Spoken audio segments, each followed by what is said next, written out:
First of all, what is it that you're calling as enlightenment? See, a moment of oneness that people may experience cannot be considered enlightenment. If that is a thing, we have hundreds and thousands of people who have gone through Bhavaspandana, who have known moments of oneness. Seeing that moment of oneness, if we have to use an analogy, how it is, you are living in an enclosed area. Now you went on a trampoline and just jumped up and jumped up and jumped up. One leap really took you very high and you looked beyond the wall and you saw something incredible. But you fell back on the trampoline. You have to work on the trampoline, work on the trampoline, work on the trampoline, once in a way again. This glimpse changes your perception. Once you have seen that, the way you look at life changes because you have seen that for one moment. The way you respond and conduct yourself in the world will change. But this cannot be considered enlightenment. Now, you have to build a ladder and cross the wall. Just jumping and looking is not enough. So if you cross the ladder, if you cross the wall, if you climb the ladder and cross the wall, then you can't retain the physical body. If you raise beyond a certain pitch, if your energy is raised beyond a certain pitch, then this physical body cannot hold it anymore. So, for 99% of the enlightened beings, enlightenment and the moment of leaving the body are same. So they don't stay usually. Those who wish to stay, one thing is people who have understood or who have mastery over the physical system, only they can hold on to the system.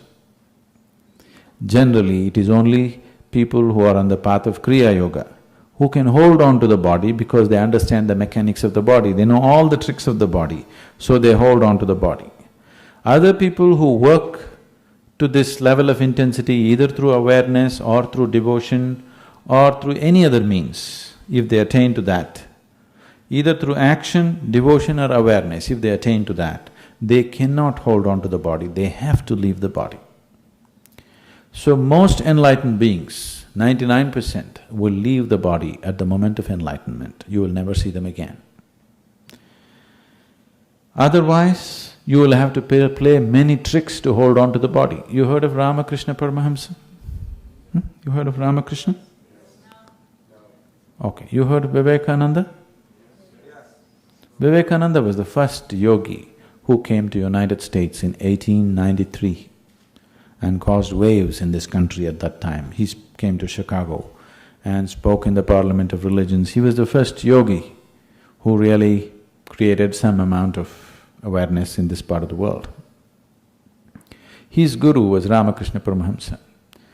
Ramakrishna is a very crystallized consciousness, but for him to retain the body was always a struggle. People, in his own lifetime, people saw him godlike. People really saw him as God, they worshipped him. He was a very simple, uneducated man, but he lived in such a way that people really worshipped him. But he was mad about food. He will be talking to his disciples, spiritual discourse, he'll say, just wait, 1 minute. He will go and ask his wife, what's cooking today? His wife Sharada used to feel ashamed, what is the problem? Even I'm not thinking about food, why you? You're God for us, why are you like this? He said, it's okay, what's cooking? One day she felt so terribly ashamed of him. She told him, I'm ashamed of you. Why are you just stuck to food like this? Ramakrishna said, one day when you bring the thali means that part of the country, in India we eat in such large plates, very large metal plates. and food is preserved and brought. So it is called a thali. So he said, when you bring the thali, if I don't show any interest, if I look away, you must understand I have only 3 days left. Almost 6 or 7 years after this incident, Ramakrishna always ate on a swing. This is also part of the Indian thing. You know, in our homes we have large swings, like something like 3x8 kind of swing. It's usually in the afternoons people sleep on it, they take a nap on it and the whole family sits on the swing. It's almost all our homes usually have these swings. Even today I have these swings at home. Very large swing where 5, 6 people can sit on the swing and gently go about. That's part of the family excitement. You can't swing it hard because it's inside the building, just gently you can sway. So he always used to sit on the swing and have his lunch. So on that particular day, Sharada brought his lunch and he showed no interest, he looked away from the food. Suddenly he was not interested in the food. Then she broke down and cried. She knew only 3 days. He said, no point crying now, it's up, the time is up.